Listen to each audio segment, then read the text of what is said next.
It's quite the storm we're having. Seems Fimbulwinter's here to stay. It will pass, though. All things do. In the meantime, how about a story while we warm by the fire? Odin's filthy spies. That old man sees more now than he did when he had both eyes. Ah, one of my favorites. It's a story of adventure. A father and son working together to overcome insurmountable odds, setting in motion the greatest war the 9 realms have ever seen. I'm getting a bit ahead of myself. Let's start from the beginning. There once was a god from a far-off land who settled in Midgard, disguised as a man. He started a new life, had a wife and a boy. They were happy together. In peace, they found joy.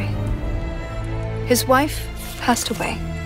Kratos mourned with his son, but where one journey ended, a new had begun. Faye's final request, though it seemed rather bleak, spread my ashes atop the 9 realms' tallest peak. As they readied themselves for the long road ahead, a stranger accosted them in their homestead. Baldur sought answers as Odin's hand. Kratos gave none to the Aesir firebrand. They made way for the mountains. Kratos taught the boy skills, keeping godhood a secret but training to kill. Gods were always in danger, this Kratos knew, but secrets, he'd learn, could harm the boy too. They found Mimir in a tree, punishment for his wrongs, so they lopped off his head, and they brought him along. Mimir held ancient wisdom and knew the lost god of war. He warned, "Tell the boy," but Kratos ignored. No, now hold on a minute. Is that all that's in there about me? Something to add? Actually, yes, I do. You see, Odin, in all of his dreadfully paranoid wisdom, trapped me in that bloody tree for perceived wrongs, and I led quite the colourful life before even meeting him. It all started when I was just a lad in the service of a great fairy king. Riveting stuff, really. We'll have to get back to that later. No, don't turn the page. I wasn't finished. If Mimir were telling the story, we'd be here all day. Anyways, they met Freya, masquerading as a witch in the woods. A god knows a god. She would aid where she could. She cautioned, "You must tell your son he's divine." But Kratos dismissed her. He'd regret this in time. On the road, Baldur's allies, Thor's sons, attacked. Something snapped in Atreus as he tried to fight back. The Aesir lost the battle, but Atreus fell too. Kratos rushed him to Freya. She would know what to do. Freya was disheartened with the father's neglect, but with the heart of Hell's troll, she could save his son yet. Kratos thundered through Helheim and slew the great troll. He had captured its heart, but in his, burned a hole. He returned with his offering. Freya cast a keen spell, and Atreus was healed, though not all was well. Kratos sat with his son, and for once he was true, revealing he was a god, and Atreus was too. Delighted at first, it seemed all would go smoothly. Then arrogance followed and bent Atreus toward cruelty.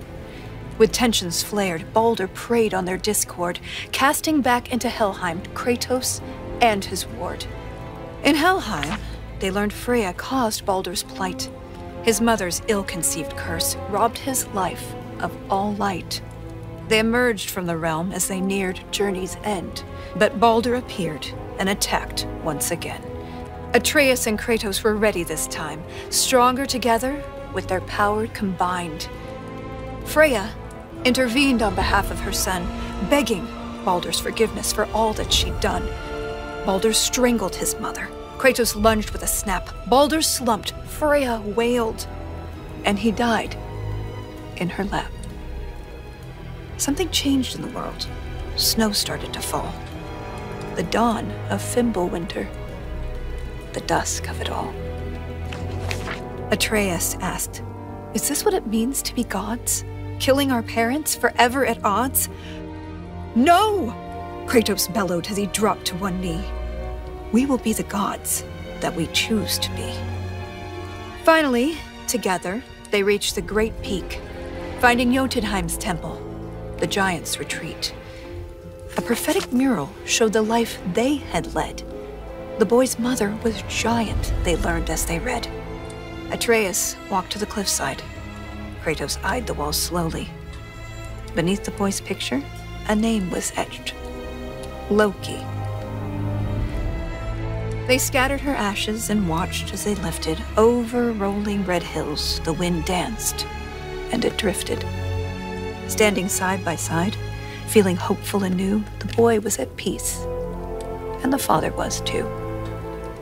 With their promise fulfilled, they returned to their home. They trained day after day, lest they'd reap what they'd sown. Atreus grew restless. Wary, Kratos remained. Ragnarok loomed as the great winter waned. Don't tell me you're thinking of stopping here. Things were just getting good. Well, I suppose we could go on a bit longer. An excellent idea. This is the most dramatic part. On second thought, perhaps we'd better cut it short. It seems that we're out of time. If you want to know how this story ends, I'm afraid you'll have to find out for yourself. Until then.